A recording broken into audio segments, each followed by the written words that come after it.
Hello मेरे बच्चों, कैसे हो आप सब। आज मैं आपके लिए लाई हूँ बहुत ही इंपॉर्टेंट टॉपिक पे वीडियोस। वो इंपॉर्टेंट टॉपिक्स है क्या, चेंज इन पीएसआर की बहुत सारे टॉपिक्स। जैसे मैं बात करूँ adjustment of goodwill, workman compensation reserve, investment fluctuation reserve, ये तीन टॉपिक ऐसे टॉपिक है जो आपको आगे के चैप्टर्स में भी देखने को मिलेंगे। और आज की वीडियो होने वाली है इन्हीं तीन इंपॉर्टेंट टॉपिक्स पे। मैंने half of the chapter already cover कर रखा है, उसके लिए मैं वीडियो डाल रखी हूँ। Please go through that videos ताकि आप कॉन्सेप्ट्स को बहुत अच्छे से कनेक्ट कर पाओ, समझ पाओ। और कोई दिक्कत हो तो प्लीज कमेंट सेक्शन में लिखो और मुझसे पूछो। तो आइए आज हम देखते हैं बहुत ही important topic of this chapter, accounting treatment of goodwill. देखो, अकाउंटिंग ट्रीटमेंट ऑफ गुडविल कहा तो हम लोगों ने बहुत पहले ही पढ़ा था। क्या पढ़ा था कि जैसे ही मैं बात करती हूँ accounting treatment of goodwill, goodwill कौन कौन सी सिचुएशन में बदलती है, कौन सी ऐसी सिचुएशन होती है जहां गुडविल की वैल्यूएशन जो होती है वो चेंज होती है। तो सबसे पहले हम लोगों ने क्या देखा था, चेंज इन पीएसआर। दूसरा क्या देखा था, अगर कोई पार्टनर आता है। तीसरा क्या देखा था, अगर कोई पार्टनर जाता है। चौथा क्या देखा था, बताओ। मैंने ये सारी चीजें आपको ऑलरेडी बता रखी है। कब? यस, गुड, अमलगमेशंस के टाइम पे। तो whenever there is the change in the valuation of the firm, जहां जहां बदलाव आता है वहां वहां गुडविल में भी चेंजेस देखने को मिलता है। पर्टिकुलरली आपको दो तरीके से क्वेश्चंस मिलते हैं। सबसे पहला कहता है change in PSR. Change in PSR कहने का मतलब क्या होता है कि पार्टनर्स चेंज नहीं हो रहे, पार्टनर्स में क्या है, एग्जिस्टिंग है, इनमें कोई चेंजेस नहीं आ रही है। तो चेंजेस आप कहाँ रही है, चेंजेस आती है प्रॉफिट शेयरिंग रेशियोज में। Whenever there is a situation जहां पे चेंजेस आती है प्रॉफिट शेयरिंग रेशियोज में, आप उसमें करोगे क्या। बहुत बेसिक सी चीज है, इसमें आपको एक ही चीज याद रखना है। Whenever there is a situation of PSR, आपको कौन सी एंट्री पास करनी है, gaining partners capital account debit to sacrificing partner capital account. क्या कहा मैंने कि जब यहाँ पे चेंज इन पीएसआर की सिचुएशन होगी तो आपको सिंगल एंट्री वाली एंट्री याद रखनी है, gaining partners capital account debit to sacrificing partners capital account. अब बोलोगे मैम ये कब होगा, जैसे मान लो दो पार्टनर है A:B, उन्होंने कहा कि भाई मेरी रेशियो 4:3 है पुरानी। अब आप क्या करोगे, न्यू रेशियो बोलो, डिसाइड किए कि भाई कितनी होगी, 1:1। अब हम मान लेते हैं इसमें से सैक्रिफाइसिंग या गेनिंग निकालेंगे। You are knowing the situation की कैसे निकलता है, old ratio minus new ratio. Question में क्या दिया हुआ होता है, क्वेश्चन में दिया होता है फर्म्स गुडविल। फर्म्स गुडविल मान लो 35,000 है, फर्म्स गुडविल मान लो 35,000 है। तो करोगे क्या, कुछ नहीं करेंगे, जो सैक्रिफाइसिंग रेशियो होगी, सपोज सैक्रिफाइसिंग रेशियो आ गई 2/10, सपोज दैट कि A की आ गई 2/10 और B की आ गई 2/10 गेन, ठीक है। तो 35,000 इंटू 2/10 करोगे, कितनी आ गई वैल्यूज, 7,000। तो अब यहाँ पे सैक्रिफाइस किसने किया था, A ने, गेन किसने किया था, B ने। तो एंट्रीज बन गई, B's capital account debit to A's capital account. Valuation कितनी ले लेंगे, 7,000। मतलब मैंने जस्ट एक टेंटेटिव फिगर लिया है कि आप चीजों को बहुत अच्छे से कनेक्ट कर पाओ। एक पूरे न्यूमेरिकल्स भी देखेंगे। अब देखो, क्वेश्चन में अगर कहा ओल्ड गुडविल रिटन ऑफ, ये तो टॉपिक हो गई। क्वेश्चन में रहेगा कि goodwill already appears in the book, already appears in the book मतलब कि वो जो है वो बैलेंस शीट पे गिवन है। क्या गिवन है, गुडविल जो है वो आपकी बैलेंस शीट में गिवन है eight the time of change in PSR. तो जब भी ये ऑलरेडी अपीयर्स का सिचुएशन होता है तो इसे हम राइट ऑफ कहते हैं। भैया कहते हैं इसकी कहानी खत्म करो, नया आने वाला है, ये नया आ रहा, ये पुराने को दफा करो। तो दफा कैसे करेंगे, इसको राइट ऑफ करने के लिए ओल्ड पार्टनर्स में बांट देते हैं। किसमें बांटते हैं, ओल्ड पार्टनर्स में। मैंने ओल्ड वर्ड क्यों लिखा है, ताकि इस ओल्ड वर्ड से आप एक चीज रिलेट कर सको, दैट इज ओल्ड रेशियो। क्योंकि आपके मन में तो सवाल उठी होगी कि मैम पार्टनर्स तो यहाँ पे आ रहे हैं या नहीं आ रहे हैं, ऐसा तो कुछ आपने बोला ही नहीं, फिर ओल्ड क्यों कहा। क्योंकि ओल्ड पार्टनर से आपके दिमाग में ये रहेगा कि भाई कौन always in terms of old ratio. ठीक है, आपको ऐसा केस एडमिशन चैप्टर में भी दिखेगा कि दो पुराने पार्टनर्स हैं, एक नया आया, तो फर्म ऑलरेडी अपीयर्स कर रहा था goodwill in the balance sheet, तो आप उसको क्या करोगे, उसको आप राइट ऑफ करोगे। जैसे ही मैंने राइट ऑफ कहा तो यहाँ एंट्री क्या बनेगी, क्या करेगी, क्या बनेगी बताओ, ये गुडविल मिल किसको रहा है, पार्टनर्स को। गुड, तो जब पार्टनर्स को मिलता है तो पार्टनर्स डेबिट होता है या क्रेडिट, डेबिट है credit, madam credit, very good. तो यहाँ एंट्री क्या बन गई, goodwill account debit to old partners capital account. Narration में क्या लिखोगे, being goodwill written off in old ratios. कुछ नहीं करना, लेकिन मान लो हम लोगों ने यहाँ अज्यूम किया था कि 35,000 है, तो अब यहाँ पे मान लो कि कह रहा है कि 35,000 already appears in balance sheet, alright. और मेरी पुरानी रेशियोज कितनी है, 4:3। मैंने कितना लिया पुराना रेशियो, 4:3। आप करोगे क्या, 35,000 इंटू 4/7, 35,000 इंटू 3/7। कितनी आ गई वैल्यू, एक की आगे 20,000, दूसरी की आगे 15,000। अब उस वैल्यूज को यहाँ पे लिख देना, goodwill account debit 2 A's 2 B's 20,000 15,000, और गुडविल वाले में कितना लिखोगे, 35,000। तो ये एक सिचुएशन है जो हम लोग का गुडविल की ट्रीटमेंट होती है। Always keep in mind, always जब भी चेंज इन पीएसआर होगा तो यहाँ पे कौन सी रेशियो होगी, जल्दी बताओ कौन सी रेशियो की बात कर रहा है, इधर सैक्रिफाइसिंग और गेनिंग, मतलब न्यू एडजस्टमेंट हो रही है गुडविल की। जब भी ऑलरेडी अपीयर्स वर्ड दिखा या रिटर्न ऑफ वर्ड दिखी, कौन सी वर्ड, ऑलरेडी अपीयर्स या रिटर्न ऑफ दिखी, तो वो कौन से रेशियोज में पड़ेगी, कौन से रेशियोज में, ओल्ड रेशियोज में। क्लियर है, समझ आई। अब आइए हम लोग देखते हैं न्यूमेरिकल्स, ताकि आप और एग्जांपल आपको समझाने के लिए मैंने लिखा है PQ are sharing profit and losses equally. क्या है old ratios, equally. Goodwill already appears, कौन सी वर्ड मिल गई मुझे, already appears. Already appears means what, write off की बात कर रहे हैं। राइट ऑफ की वैल्यूज कितनी दी है, 1,20,000। दे एडमिट डी, एक नए पार्टनर को लेके आए, तो न्यू पीएसआर कितनी बन गई, 2:2:1। फर्म की गुडविल कितनी है, 3 लाख। आपको दो सिचुएशन मिल गए, दोनों सिचुएशन की भी हम लोगों ने बात किया था। क्या, पहली तो ये कि already appears, already appears word दिखते ही मुझे समझ में आ जा रहा है कि इसको क्या करना है, राइट ऑफ करना है। राइट ऑफ कौन से रेशियोज में करनी है, ओल्ड रेशियोज में करनी है। अब मुझे यहाँ पे पता है कि गुडविल की वैल्यू कितनी गिवन है, 1,20,000।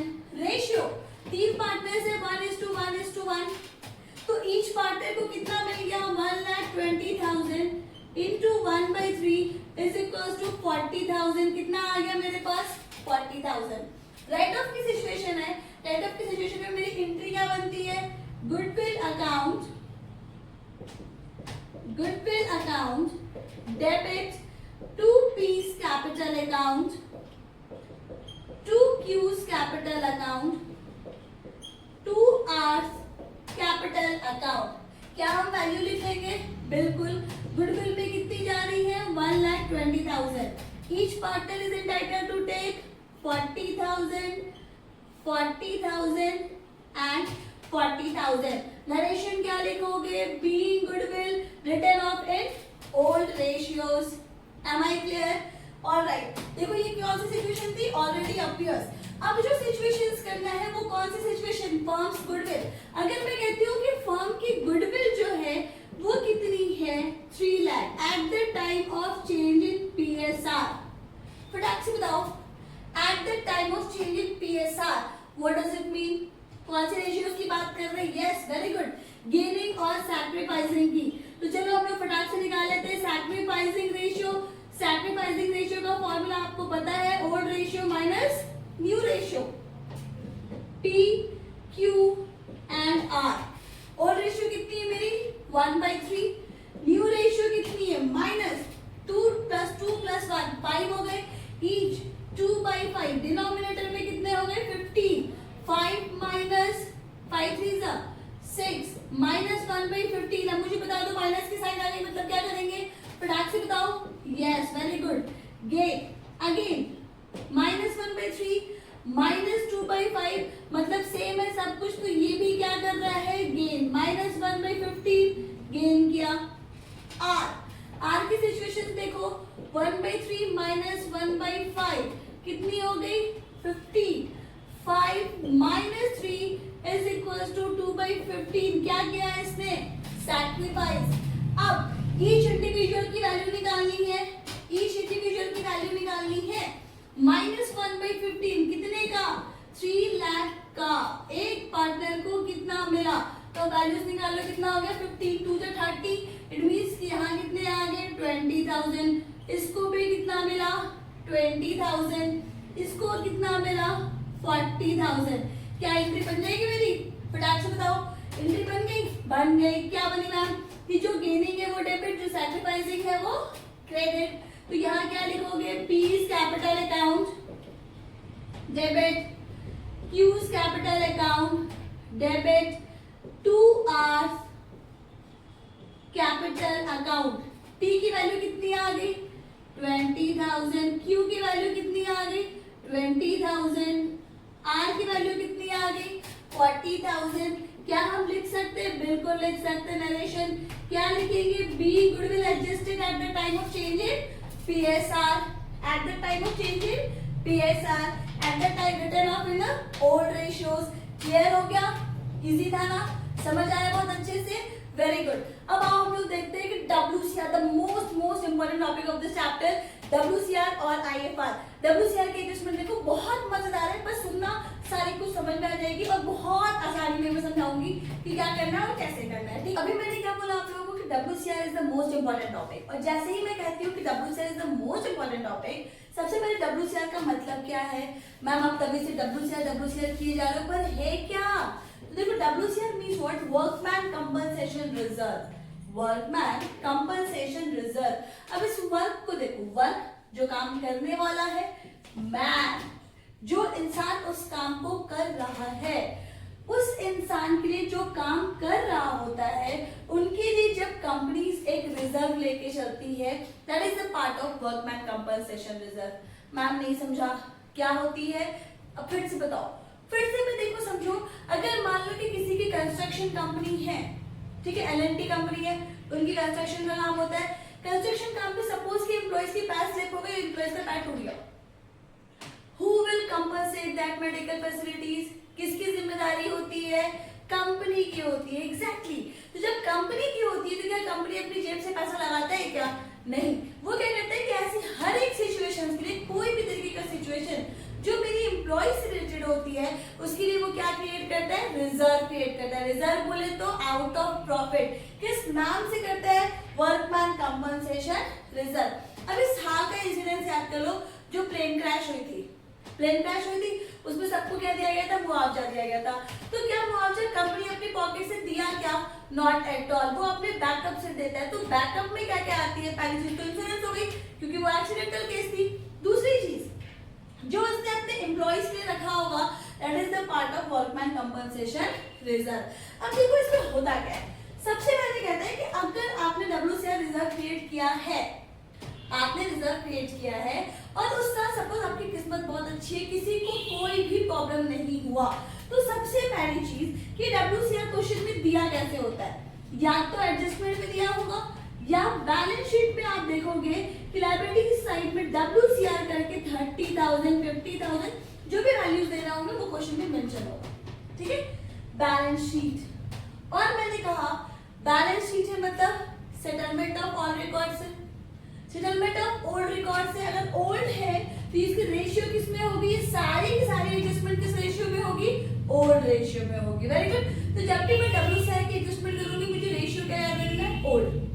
अब देखो इसमें 4 केसेस बनते हैं, कितने केसेस बनते हैं, 4। सबसे पहले कहते हैं नो क्लेम, WCR 30,000 थी और उसके अगेंस्ट में कोई भी क्लेम नहीं हुआ है, all is okay, all is fine. तो कंपनी क्या कहती है कि भाई ये अल्टीमेटली मैंने किसके लिए क्रिएट किया है, किसके लिए क्रिएट किया है, एम्प्लॉइज के लिए। कोई क्लेम हुआ नहीं है तो वो बांट दो, तो वो क्या करता है, वो पार्टनर्स के बीच में बांट देता है। When there is no situation of reserve, तो इसके यहाँ पे एंट्री क्या होती है, WCR account debit to partners capital account. कब, जब कोई लॉस नहीं हुआ, कोई यहाँ पे क्लेम नहीं हुआ, तो पूरी की पूरी 30,000 की फंडिंग को पार्टनर्स के बीच में बांट देंगे। कौन से रेशियोज में, ओल्ड रेशियोज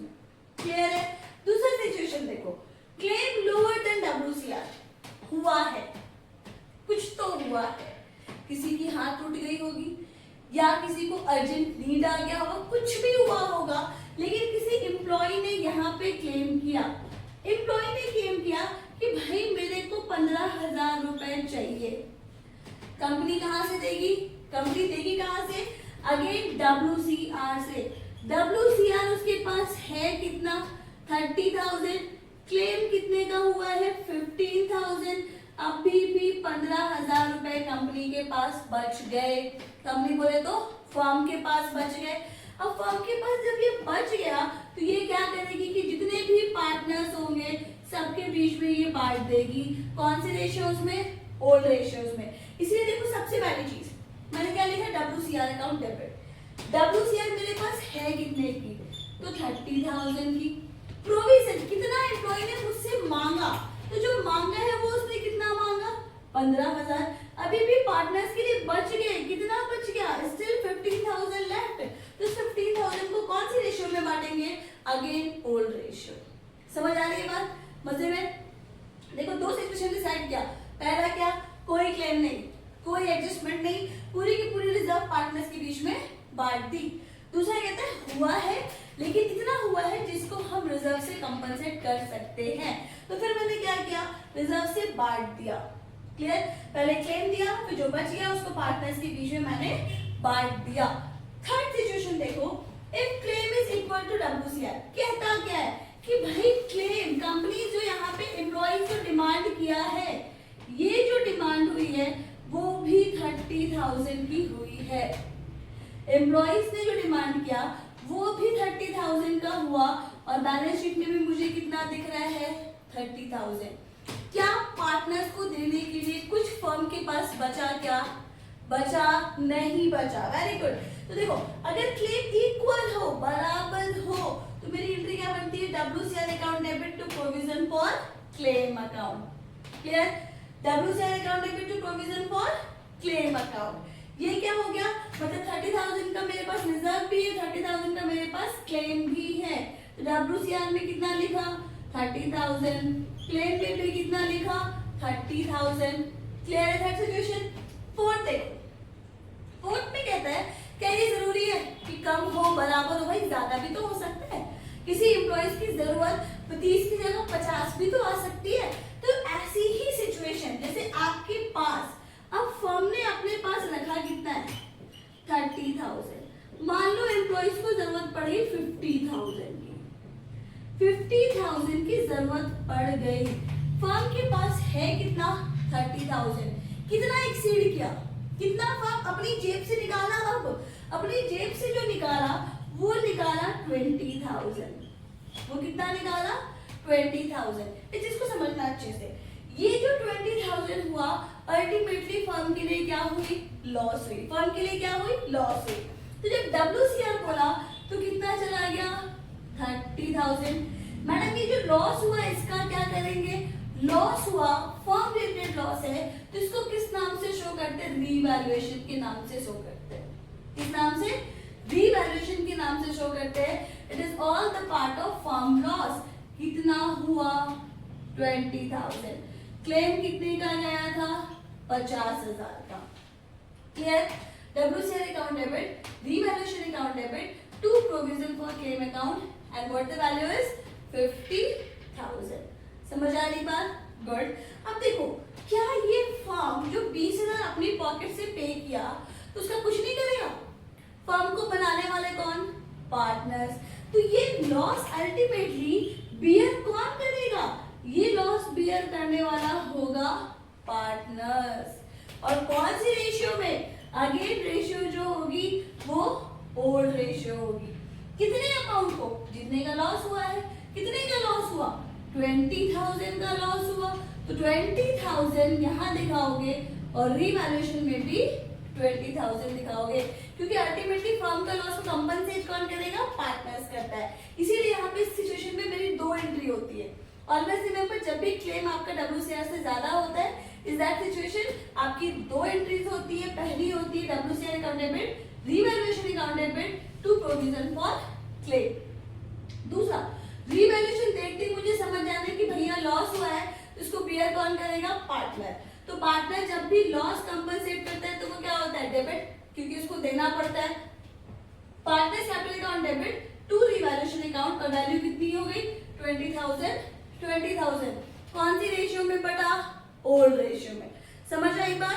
ओके गुड। अब नेक्स्ट टॉपिक देखो कि क्या करना है। ओके देखो, अब जो देखेंगे वो क्या देखेंगे, investment fluctuation reserve account. Investment fluctuation, investment मतलब आपने इन्वेस्ट किया, फ्लक्चुएशन मतलब चेंज, अप्स एंड डाउन्स।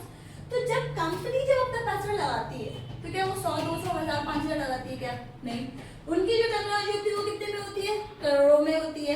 तो उस केस पे कंपनी क्या करता है, अपना एक बैकअप लेके चलता है। अभी की सिचुएशन याद करो, वॉर के टाइम पे मार्केट की कंडीशन कैसी थी, बदहाली थी।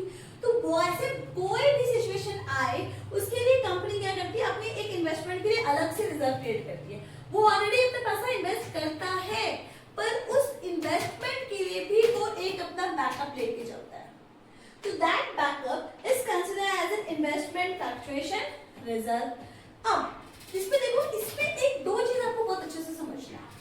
क्या कहता क्या है कि इस रिजर्व में दो टर्म को आपको बहुत अच्छे से समझना है। पहला है बुक वैल्यू, दूसरा है मार्केट वैल्यू।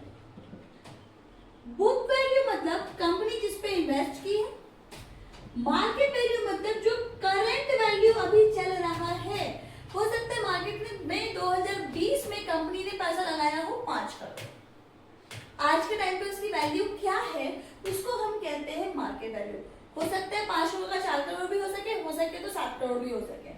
अब इन दोनों की वैल्यू को हमेशा हम कंपेयर करते हैं और कंपनसेट किससे करते हैं, इन्वेस्टमेंट फ्लक्चुएशन रिजर्व से।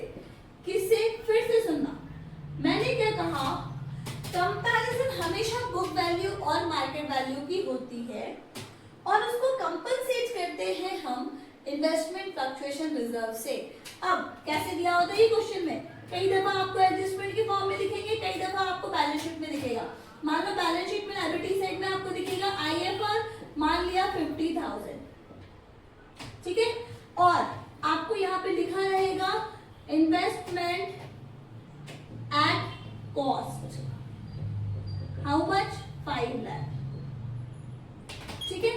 अब इससे रिलेटेड आपको एडजस्टमेंट्स दिए हुए रहेंगे। क्या, इसे मान लो कि फर्स्ट एडजस्टमेंट बोल दिया नो चेंज,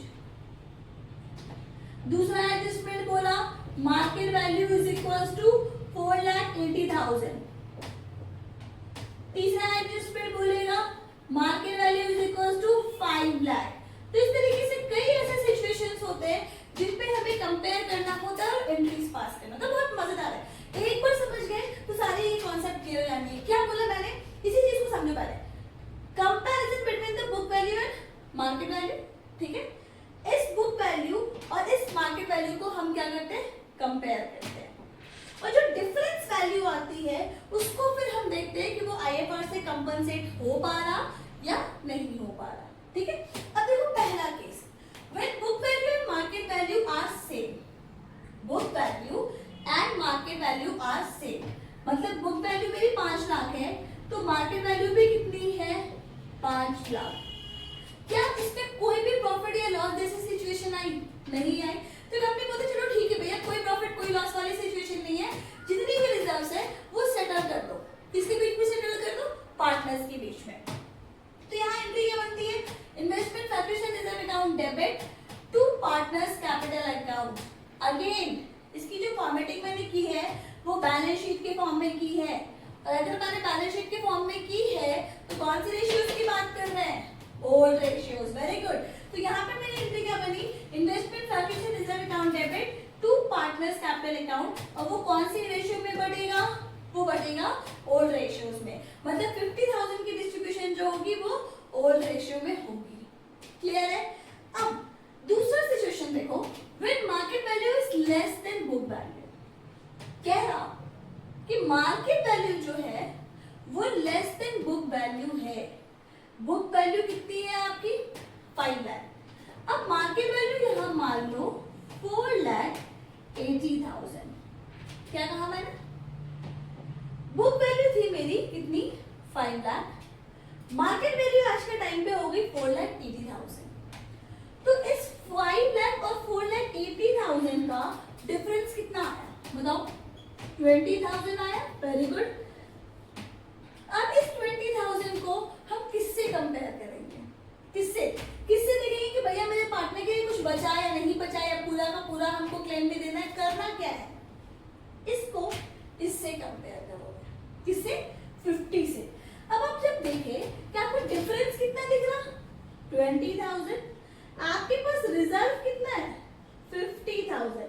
मतलब इस 50 में से आपने 20 दे दिया तो भी अभी फर्म के पास बचे हैं 30,000, तो भी अभी फर्म के पास बचे हैं 30,000 और वो पार्टनर्स के बीच में बांट देगा। तो इस सिचुएशन के लिए पहली एंट्री क्या बना? Fall is less than IFR. Fall हुआ है लेकिन आईएफआर से मेरा बैकअप है, तो पहली एंट्री क्या हो गई? IFR account debit. आईएफआर कितने की वैल्यू है मेरी आईएफआर की? 50,000 की, मैंने 50,000 लिख दी। टू इन्वेस्टमेंट, कितना क्लेम हुआ है? ये डिफरेंस वैल्यू की बात कर रहा है। इन्वेस्टमेंट मतलब 30 डिफरेंस वैल्यू, तो इन्वेस्टमेंट में कितना चला गया? 20,000। अब पार्टनर्स के बीच में बटेगा कितना? पार्टनर्स के बीच में बटने वाली वैल्यू जो है वो कितनी है? 30,000।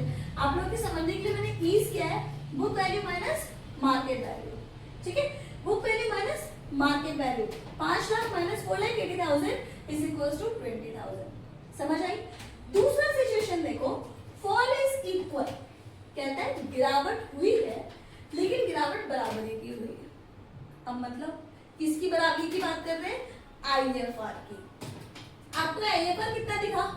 50,000। आपको बुक वैल्यू कितने की दिख रही है? 5 लाख की।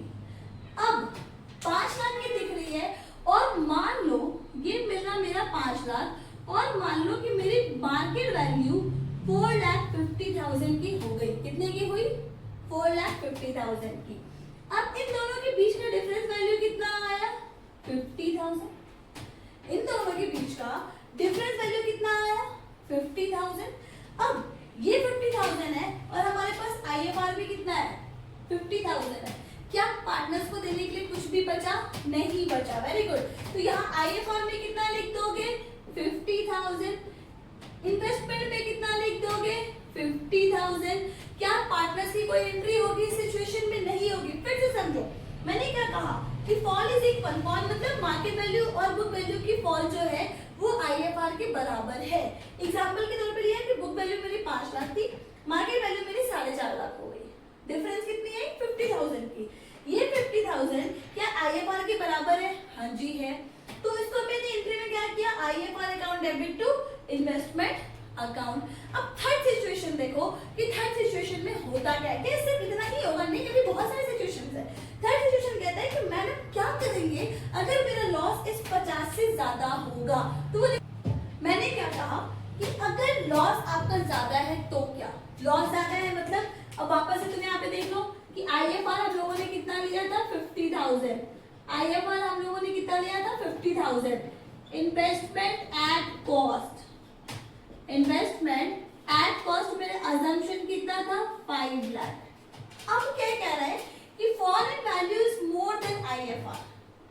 एक ऐसा डिफरेंस आया जो आईएफआर की वैल्यू से भी बहुत ज्यादा था। तो मुझे पता है कि बुक वैल्यू कितना है? 5 लाख। अब मान लिया मैंने कि मार्केट वैल्यू जो हो गई वो हो गई मेरी कितनी? कितना अज्यूम करोगे? मोर देन बोला आईएफआर। आईएफआर मेरा 50 है तो हम कितना मान लेते हैं? मान लेते हैं कि मेरी मार्केट वैल्यू जो है वो हो गई आपकी 4 लाख। कितनी हो गई? 4 लाख। अब तुम देखो बुक वैल्यू कितने की है? 5 लाख। मार्केट वैल्यू कितने की हो गई? 4 लाख। मतलब कंप्लीट लॉस इसको कितने का हो रहा है? 1 लाख का लॉस हो रहा है। लॉस कितने का हो रहा है? 1 लाख का। अब इस लॉस को कंपनसेट करने के लिए हमारे पास है कितना? 50,000। इस लॉस को कंपनसेट करने के लिए हमारे पास है कितना? 50,000।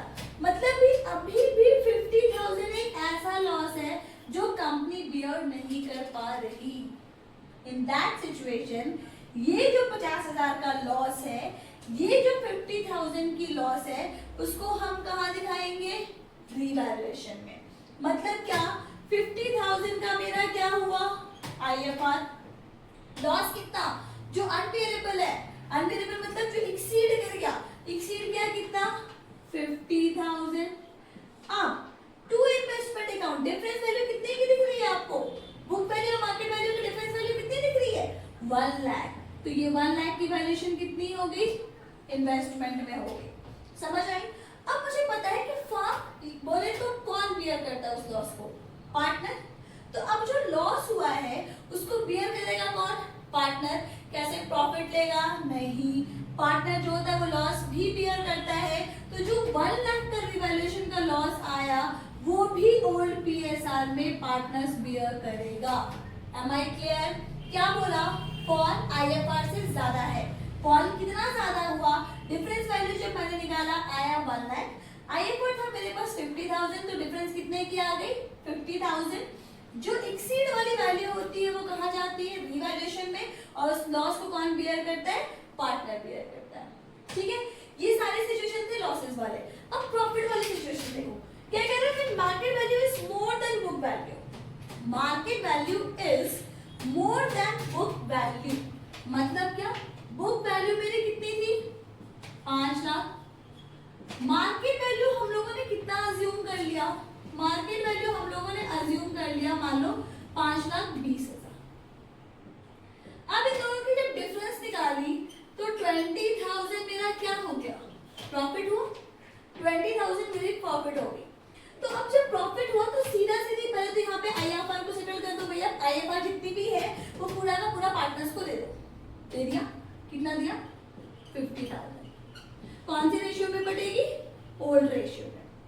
दूसरा पार्टनर कहते हैं कि भाई सिर्फ लॉस के लिए हमें रखोगे, प्रॉफिट अगर हुआ है तो मेरे लॉस को कंपनसेट तो करो, मेरे लॉस को कम तो करो। तो उस सिचुएशन में यहाँ क्या होता है कि दूसरी एंट्री होती है इन्वेस्टमेंट टू रीवैल्यूएशन, मतलब जो प्रॉफिट हुआ है उससे हम लॉस की वैल्यू को कंपनसेट करते हैं, मार्केट वैल्यूज को इंक्रीज करने की कोशिश करते हैं फ्रॉम दिस इन्वेस्टमेंट वैल्यू। तो investment account debit to revaluation कितना जाएगा, कितना जाएगा। अब तुम बताओ मुझे प्रॉफिट कितने की हो रही थी 20,000, तो फर्म क्या बोलेगा कि भैया 20,000 का प्रॉफिट हुआ है, हम तुम्हारा 20,000 का ही लॉस माफ कर सकते हैं, उससे ज्यादा नहीं। फर्म को पार्टनर बोला चलो ठीक है, I am okay with this. तो वो यहाँ क्या करती है कि वो 20,000 का एडजस्टमेंट करेगी, कितने की एडजस्टमेंट करेगी 20,000 का। समझ आई। तो दूसरी एंट्री होगी इन्वेस्टमेंट टू रीवैल्यूएशन। 20,000 का लॉस जो यहाँ पे 1 लाख था ना, 1 लाख था ना, उसमें से 20,000 का लॉस इनका हो गया माफ। तो अब जो 20,000 का लॉस माफ हुआ तो यहाँ पे क्या हुआ था, कौन बियर कर रहा था, पार्टनर्स। तो देखो अब यहाँ पे पार्टनर्स को उसका बेनिफिट मिल रहा है। तो revaluation account debit to partners capital account, कितनी वैल्यूज, जितनी भी वैल्यूज मेरी पार्ट ऑफ प्रॉफिट होगी उसी वैल्यू से सिर्फ हम कंपनसेट करेंगे।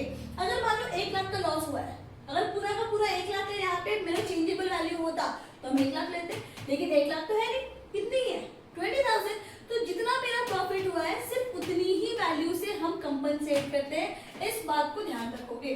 तो revaluation account debit to partners capital account कितनी हो जाएगी 20,000। अगेन ये कौन सी रेशियोज में बटेगा, ओल्ड रेशियो। ये कौन सी सिचुएशन थी, this is the situation of IFR. और आईएफआर कब बढ़ रहा है, जब आपको प्रॉफिट हो रही है। Am I clear with all the cases. IFR और डब्ल्यूसीआर बहुत इंपॉर्टेंट टॉपिक है, कीप ऑन प्रैक्टिस। अभी जो हमने डिस्कस किया, क्या डिस्कस किया, डब्ल्यूसीआर आईएफआर, दोनों कॉन्सेप्ट बहुत अच्छे से क्लियर है, कहीं कोई कंफ्यूजन नहीं है। आईएफआर भी क्या बोला मैंने, बुक वैल्यू मार्केट वैल्यू को कंपेयर करना। डब्ल्यूसीआर में सीधा सीधा हम क्लेम को उठाते हैं, और वो जो आईएफआर की जो डिफरेंस होती है, जो डिफरेंस वैल्यू आती है किसकी, बुक वैल्यू और मार्केट वैल्यू, उसको हम कंपनसेट करते हैं किससे, आईएफआर में। इसमें कोई कंपैरिजन है क्या डब्ल्यूसीआर में, कोई कंपैरिजन नहीं है, सीधा हम क्लेम से कंपेयर करते हैं और क्लेम के अकॉर्डिंगली हम एंट्री पास कर देते हैं। बस यही थोड़ी सी डिफरेंस आती है डब्ल्यूसीआर और आईएफआर में। अब देखो नेक्स्ट टॉपिक तुम लोगों को करना क्या है, नेक्स्ट टॉपिक करनी है व्हेन रिजल्ट्स प्रॉफिट और losses not to be transferred.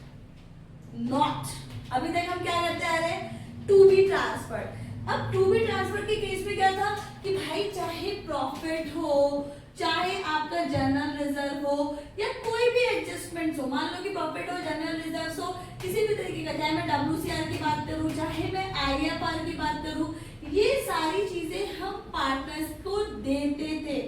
तो इसकी एंट्रीज क्या बनती थी, PL account debit, general reserve debit, WCR debit, IFR debit to partners capital account, ये बनती थी। अब क्या कह रहा है कि भाई ट्रांसफर ही मत करो, पार्टनर्स के नाम से कुछ नहीं आना चाहिए। पार्टनर कहता है अच्छा बड़े सियाने तुम, मेरे नाम से कुछ नहीं आएगा, काम मुझसे करवाओगे, मुझे दोगे भी नहीं। तो ये लोग आपस में सेटलमेंट करते हैं, और जैसे ही मैं आपस में सेटलमेंट वर्ड बोलूं, आपस में सेटलमेंट करते हैं, तो वहां पे कौन सी बात दिमाग में आनी चाहिए? Single entry adjustment. और जैसे ही सिंगल एंट्री एडजस्टमेंट कहा, किसके टर्म्स में पढ़ा था? गुडविल के टर्म्स में।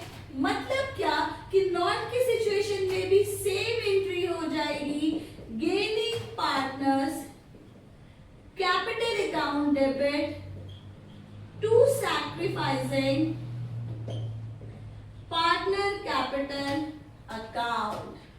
सिंपल सी लॉजिक है। जब टू भी ट्रांसफर होता है, अगर हमें बोलता है तो what ever the adjustment is given, उसको हम पार्टनर्स के बीच में बांट देते हैं। कौन सी रेशियोज में? ओल्ड रेशियोज में। Very good. अब जब यहाँ पे नॉट दिखे या not to be transferred, not to be adjusted, या दिखे सिंगल एंट्री मारो, तो इन दैट सिचुएशन ऑल्सो हमारी एंट्री क्या होती है? Gaining partner capital account debit to sacrificing partner capital account. अब देखो मैंने एक छोटा सा एग्जांपल लिया आप लोगों को समझाने के लिए कि एबीसी पार्टनर थे, 5:3:2 की रेशियो थी। जनरल रिजर्व 3,60,000 है, एनपीएसआर मैंने ले लिया 5:4:3। अब यहाँ पे जनरल एंट्रीज पास करनी है, लेकिन बोला क्या है? They do not want to transfer general reserve. Not word आया तो सबसे पहले दिमाग में क्या आनी है कि भैया क्या निकालना है? Sacrificing ratio. फॉर्मूला क्या होता है? Old ratio minus new ratio. A B और सी, ए की कितनी हो गई? 5 3 8 2 10 माइनस 5 4 9 3 12।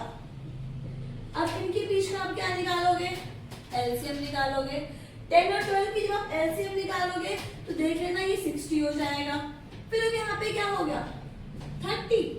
10 6 is 60, तो 5 6 is 30 minus 25 is equals to 5/60।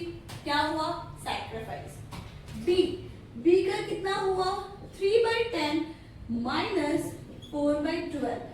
Again 60। यहाँ कितनी हो गई? 18 माइनस यहाँ कितनी हो गई? 12 5 is 60, तो 12 और यहाँ पे 5, तो ये हो गया 20 माइनस 2/20। ये क्या हुआ आपका? गेन। माइनस साइन क्या इंडिकेट करता है? गेन। अब सी की देखो, सी की कितनी आ गई?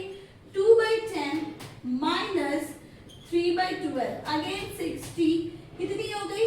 10 6 6 2 12 minus 15 is equals to minus 3/20। C ने भी क्या करा? गेन करा। किसका? कौन सी वैल्यू को गेन और सैक्रिफाइस करनी है? General reserve. अब 5/60 इंटू 3,60,000 कर दो, कितना आ जाएगा यहाँ पे? 5 6 6 हो गए, 6,000 6 5 30,000 हो गए। इसके पहले के कितने हो गए? 30,000। दूसरे के कितने हो जाएंगे? 12,000। तीसरे के कितने हो जाएंगे? 18,000। अब मैंने क्या कहा कि नॉट टू बी ट्रांसफर के केस में gaining partner to sacrificing. Gain कौन कर रहे हैं? यहाँ दो पार्टनर्स। कौन कौन? B's capital account debit, A's capital account debit to, sorry C है, C's capital account debit to A's capital account. Value डाल दो। A की वैल्यू कितनी आ गई थी? 30,000। B की कितनी आई है? 12,000। C की कितनी आई? 18,000। क्या कोई confusion? Being the general reserve adjusted and not distributed in partners capital account, directly नहीं गया बट इनडायरेक्टली गया। बट इस इनडायरेक्टली अप्रोच को हम कहते हैं नॉट टू बी ट्रांसफर्ड। समझ आई बात? कोई कंफ्यूजन है? क्या देखा हमने कि नॉट टू बी ट्रांसफर के केस में gaining to sacrificing, gaining to sacrificing के लिए हम लोगों ने पहले रेशियो निकाली, जो भी वैल्यूज है उस वैल्यूज को रेशियो के हिसाब से डिवाइड किया और फिर उसकी एंट्री पास कर दी। अब देखो, अब जो मोस्ट इम्पोर्टेंट चैप्टर है, ये मैंने क्या कहा है कि फाउंडेशन है। फाउंडेशन में बार बार कह रही हूँ क्योंकि इसके बाद एडमिशन में भी आपको ये चीज देखने को मिलेंगे, रिटायरमेंट में भी देखने को मिलेंगे, डेथ में भी देखने को मिलेंगे, ये सारे एडजस्टमेंट जो आप पूरा इस चैप्टर में कवर कर रहे हो। तो अब देखो कि रीवैल्यूएशन अकाउंट होता क्या है। अब जो कुछ टॉपिक कवर करनी है आप लोगों को, टॉपिक जो पढ़नी है वो पढ़नी है रीवैल्यूएशन। बहुत मजेदार है, उससे पूरा एक फुल फ्रेजर क्वेश्चन उठता है, वो क्वेश्चन भी हम लोग देखेंगे और वो देखेंगे भी कि रीवैल्यूएशन अकाउंट होता क्या है। देखो, तो अभी जो हम लोग को टॉपिक करनी है वो क्या करनी है, रीवैल्यूएशन अकाउंट। रीवैल्यूएशन देखो यहाँ पे स्प्लिट करो, इसको भी स्प्लिट करो। री मतलब फिर से रीडू करो, हम लोग कहते हैं कि रीडू करो। री मतलब क्या, अगेन, और हम लोग कह सकते हैं चेंजेबल। चेंजेबल क्या चेंज हुआ है, वैल्यू। किसकी वैल्यू हो सकती है जो चेंजेबल होती है, गैस करो किसकी वैल्यू होती है जो चेंजेबल होती है। ओके, एसेट्स एंड लायबिलिटीज ये बढ़ घट सकते हैं ना। आज जमीन की कीमत 1 लाख है, कल की डेट में कितनी हो सकती है, 1,60,000 हो सकती है। 4 साल बाद कितनी हो सकती है, 2 लाख हो सकती है। आज आपने बैंक का लोन ले रखा है 10 लाख रुपए, 5 साल बाद वो कितनी हो जाएगी, 6 लाख हो जाएगी। तो whenever we are talking of the changeable values of assets and liabilities, उसको हम कहाँ रिकॉर्ड करते हैं, रीवैल्यूएशन में। अब एक चीज मुझे बताओ, ये एसेट्स एंड लायबिलिटीज किसकी पार्ट होती है, बैलेंस शीट की। एसेट्स एंड लायबिलिटीज कहाँ होता है, बैलेंस शीट में। तो अभी मैंने कहा कि अगर वो बैलेंस शीट का पार्ट है तो वो कौन सी रेशियोज पे डिस्ट्रीब्यूट होगा, वेरी गुड, ओल्ड रेशियो में। ठीक है, पहली वैल्यूज देखो, सबसे पहली चीज रिवैल्यूएशन बोले तो चेंजेबल वैल्यूज किसकी, एसेट्स और लायबिलिटीज की। अब बोलोगे ये चेंजेबल वैल्यू है क्या, जैसे मैंने कहा कि 1 लाख की जमीन की कीमत 1,60,000 हो गई, तो what is the changeable value here, जो 60,000 का जो डिफरेंस आया ये हुआ मेरा चेंजेबल वैल्यूज। मोस्टली हम क्वेश्चन में क्या रिकॉर्ड करेंगे, रिवैल्यूएशन जब हम बनाएंगे तो क्या रिकॉर्ड करेंगे, 60,000। जब तक वहां पे वर्ड फ्रेमिंग चेंज ना हो तब तक मुझे माइंड में ये ध्यान रखना है कि भाई जो चेंजेबल वैल्यू होता है, ये नहीं कि 1,60,000 लिख देना, नहीं। जब तक क्वेश्चन में ऐसा कुछ ना कहे कि वो कौन सी वैल्यूज की बात कर रहा है, always we take this value. समझ आई बात। अब देखो कहता क्या है, इसका नेचर जानो, तुम्हारा सारा प्रॉब्लम सॉर्ट आउट हो जाएगा। रिवैल्यूएशन अकाउंट की नेचर जान लो, और रिवैल्यूएशन अकाउंट की नेचर होती है नॉमिनल। और नॉमिनल पढ़ते ही दिमाग में क्या आया, डेबिट और क्रेडिट वाला कॉन्सेप्ट, कि अगर भैया लॉस हुई या एक्सपेंस हुई तो वो क्या होगी, डेबिट। अगर प्रॉफिट हुआ या गेन हुआ तो वो क्या होगा, क्रेडिट। अब मुझे बताओ कि अगर एसेट्स की वैल्यू इंक्रीज करती है, अगर एसेट्स की वैल्यू इंक्रीज करती है तो वो डेबिट होगा या क्रेडिट। एसेट्स क्या किया, इंक्रीज किया, तो उसकी वैल्यू क्या हुई, क्रेडिट हुई। Very good. कौन सी साइड में इसकी एडजस्टमेंट आ रही है, as per nominal, credit side में। अब मैं कहती हूँ लायबिलिटीज बढ़ गया, पहले मेरे पास 1 लाख लोन था, आज के टाइम पे 5 लाख हो गए, तो ये क्या मेरे लिए फेवरेबल है, नहीं है। तो अनफेवरेबल सिचुएशन किधर गया, अगर लायबिलिटीज इंक्रीज की तो वो किधर गई, डेबिट में। सेम फंडा देखो, पूरी फॉर्मेट में भी यही यूज करेंगे। फॉर्मेट की बात करें तो पर्टिकुलर अमाउंट, पर्टिकुलर अमाउंट। अब क्रेडिट साइड में क्या बोला मैंने, प्रॉफिटेबल थे। अगर मैं प्रॉफिटेबल कह रही हूं तो increase in value of assets, profitable.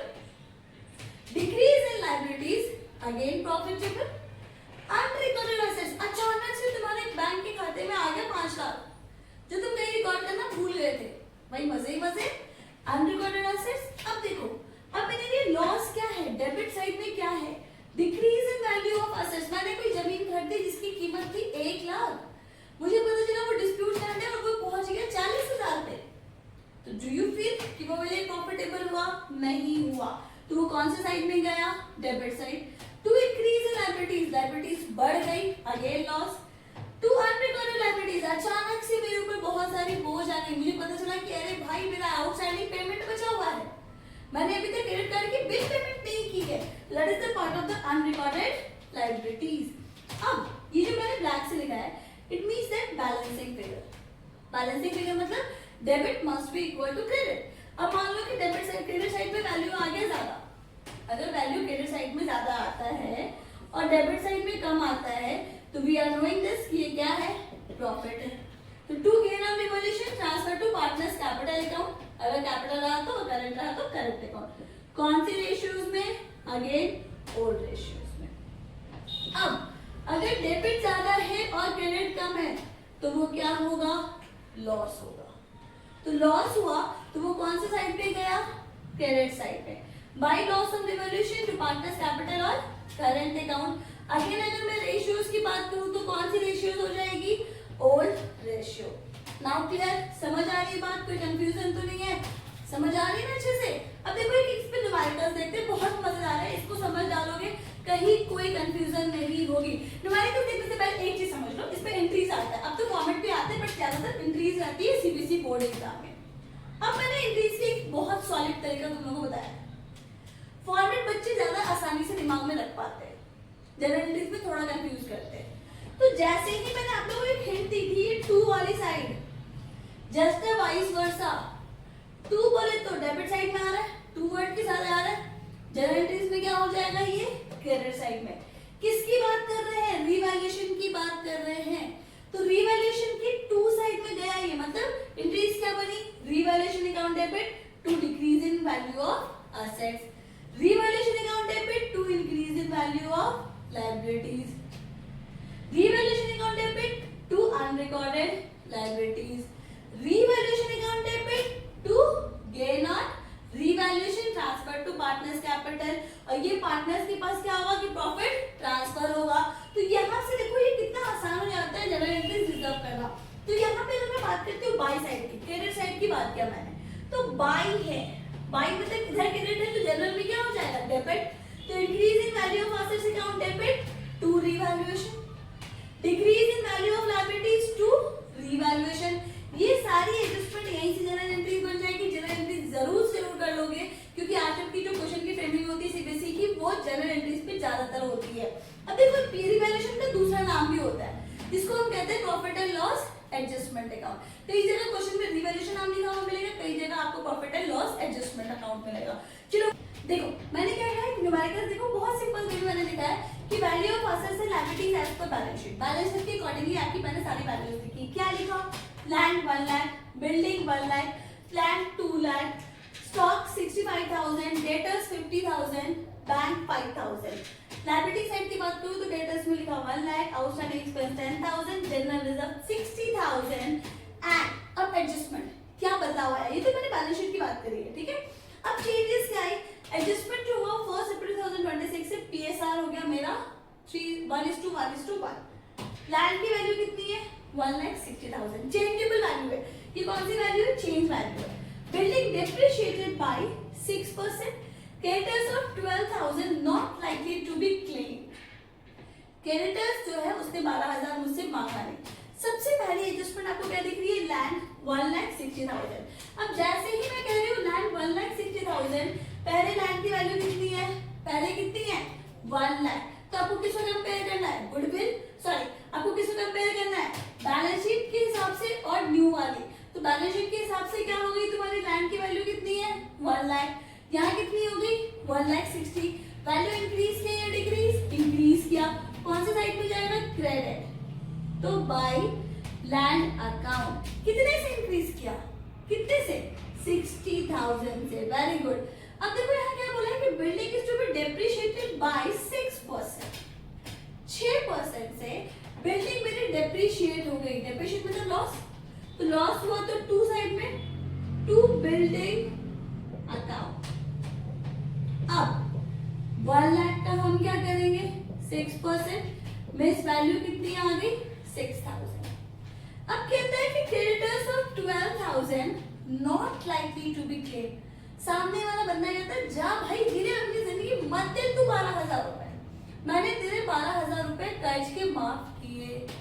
तो जब माफ किए तो वो क्या हो गया मेरी decrease in liabilities means by creditors account कितने से 12,000 से। अब दोनों को प्लस किया कितना आ गया 72,000 इधर कितना हो गया 72,000। अब देखो इधर की वैल्यूएशन कम है मुझे, अब मुझे पता है कि डेबिट जो है वो क्रेडिट से कम है, तो वो क्या कहलाता है, प्रॉफिट। प्रॉफिट, क्रेडिट ज्यादा है, डेबिट क्या है, कम है, तो in that case it is the part of the profit. अब जब प्रॉफिट हुआ है तो हम लोग क्या लिखेंगे, to gain transfer to partners capital account. Partners में मान लो पी क्यू आर होंगे, ठीक है। कितने की डिफरेंस वैल्यू आ रही है, 72 माइनस 6,000, 66,000 कर लो। ओल्ड रेशियो हमने कितना अज्यूम किया, 5:3:2। अब क्या करोगे, 66,000 into 5/10, 5:3:2 वैल्यूज निकाल लो, 0 0, 6 5 30, 0 3 कैरी, 6 5 30 and 3 that is 33,000। 2 के अकॉर्डिंगली निकालोगे तो 22,000, 1 के अकॉर्डिंगली निकालोगे तो 11,000। समझ आई बात। तो हमेशा हम कौन सी वैल्यूज को ले रहे हैं, हमेशा हम यहाँ पे जो एडजस्टमेंट्स ले रहे हैं वो ले रहे हैं चेंजेबल वैल्यूज की। पार्टनर्स कैपिटल में भी इसका देखो, जब एडजस्टमेंट अगर बोला नहीं, मैंने तो एक सिंपल रिवैल्यूएशन का क्वेश्चन उठाया, कई दफा क्वेश्चन में पार्टनर्स कैपिटल भी रहेगा, तो उसमें क्या करोगे वो भी देख लो, बैलेंस शीट रहा तो भी क्या करेंगे वो भी देख लो। अब मान लो कि क्वेश्चन में बोला कि पार्टनर्स कैपिटल बनाओ, पार्टनर्स कैपिटल बनाओ, आप लोग बनाते आए हो, कहीं कोई कंफ्यूजन नहीं है।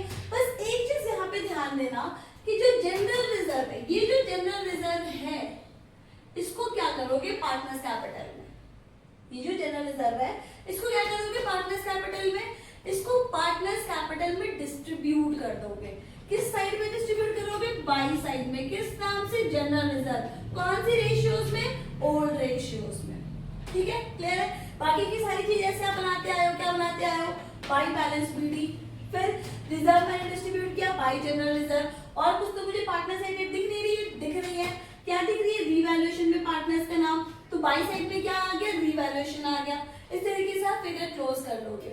एक और एडजस्टमेंट, अगर मान लो कि यहाँ पे गुडविल दे दिया एडजस्टमेंट के, भाई गुडविल जो है वो आपका 1 लाख, गुडविल बैलेंस शीट में नहीं दिया, कहाँ दिया, एडजस्टमेंट्स में दिया। तो मैंने हमेशा बताया है कि whenever it is the part of the adjustment, तो उस गुडविल को कौन सी रेशियोज में बांटोगे, कौन सी रेशियोज में, सैक्रिफाइसिंग और गेनिंग रेशियो, या तो गेनिंग या तो सैक्रिफाइसिंग। अब मान लो यहाँ पे 3 पार्टनर है, ठीक है, पी क्यू और आर। अब मान लो यहाँ पे 3 पार्टनर है, पी क्यू और आर, 1 लाख रुपीज है। जब आपने रेशियोज निकाला तो यहाँ पे मान लेते हैं कि 1/5 ये सैक्रिफाइस किया, 1/5 ये गेन किया, ठीक है। इसको कुछ नहीं मिला, 0/7 मान रहे हैं, टेंटेटिव फिगर लिया है मैंने। तो क्या माना कि 1 लाख का फिगर है गुडविल। जब हम लोगों ने यहाँ पे गेनिंग और सैक्रिफाइसिंग निकाला तो पी ने 1/5 से क्या किया, सैक्रिफाइस, आर ने 1/5 से क्या किया, गेन। अब वैल्यू ऑफ गुडविल कितनी थी, 1/5, तो यहाँ पे बेसिकली आया कितना, एक पार्टनर पे 20,000, ठीक है। अब मुझे एक चीज बताओ, क्रेडिट साइड मतलब क्या, जिस पार्टनर को मिलता है, जिस पार्टनर को मिलता है उसको हम क्रेडिट साइड पे मेंशन करेंगे। कौन गेन कर रहा है, आर गेन किया, तो बाय आर्स कैपिटल। ये आर को देने वाला कौन है, ये जो 20,000 रुपए मिले वो उसको दिया कौन, पी दिया। तो जब आप अमाउंट लिखोगे तो उसको पी की कॉलम में लिखोगे, ना कि आर की कॉलम में, क्योंकि देने वाला कौन है, देने वाला पी है। कितना दिया, 20,000 दिया। समझ आई बात। अब देखो, अब सैक्रिफाइस किसने किया है, तो 2p किसके लिए किया, आर के लिए किया, तो फिर यहाँ अमाउंट क्या हो जाएगा, आर में। एडजस्टमेंट ऑफ गुडविल में ये पार्टनर्स कैपिटल अकाउंट जब बनाओगे तो इसको जरूर से जरूर ध्यान रखोगे। कई दफा क्वेश्चन में बैलेंस शीट भी बनाने आता है, तो बैलेंस शीट में कौन सी वैल्यूज देंगे, चेंजेबल। आप जब यहाँ पे रिवाइज बैलेंस शीट बनाओगे तो कौन सी वैल्यूज दोगे, यहाँ पे आप लोगे लैंड की 1,60,000। अगर इस तरीके से सारे एडजस्टमेंट्स क्या हो गए, क्लियर। क्या रखा, रिवैल्यूएशन, रिवैल्यूएशन मतलब रिवाइज वैल्यू, चेंजेबल फैक्टर्स को डाला, चेंजेबल्स में डालेंगे, फिर हम लोगों को क्या किया, बैलेंस किए, पीएसआर में बांटे, कौन सी रेशियोज में, ओल्ड रेशियोज में। फिर हम लोगों ने एडजस्टमेंट देखी पार्टनर्स कैपिटल की, कि पार्टनर्स कैपिटल में क्या क्या चीजों को मुझे ध्यान रखना है। अगर कोई ऐसी चीज जो पार्टनर को मिलती है वो बैलेंस शीट में मेंशन है, तो वो सारी चीज को डिस्ट्रीब्यूट करोगे कौन सी रेशियोज में, ओल्ड रेशियोज में, ठीक है। अब फिर यहाँ पे क्या हुआ कि जब आप बैलेंस शीट की बात करोगे तो कौन सी वैल्यूज दोगे, बैलेंस शीट की वैल्यूज जो होगी वो होगी आपकी रिवाइज वैल्यू। क्लियर है, ऑलमोस्ट आपका सारे चैप्टर्स कंप्लीट हो गए। अब मान लो सिंगल एंट्री एडजस्टमेंट टॉपिक है जो हम लोग नेक्स्ट क्लास में देखेंगे। इज इट क्लियर, कोई कंफ्यूजन यहाँ तक? ओके, सबको समझ आया ना? कुछ भी डाउट हो तो कमेंट सेक्शन में जरूर से जरूर पूछो। अब बाय बाय, हैव अ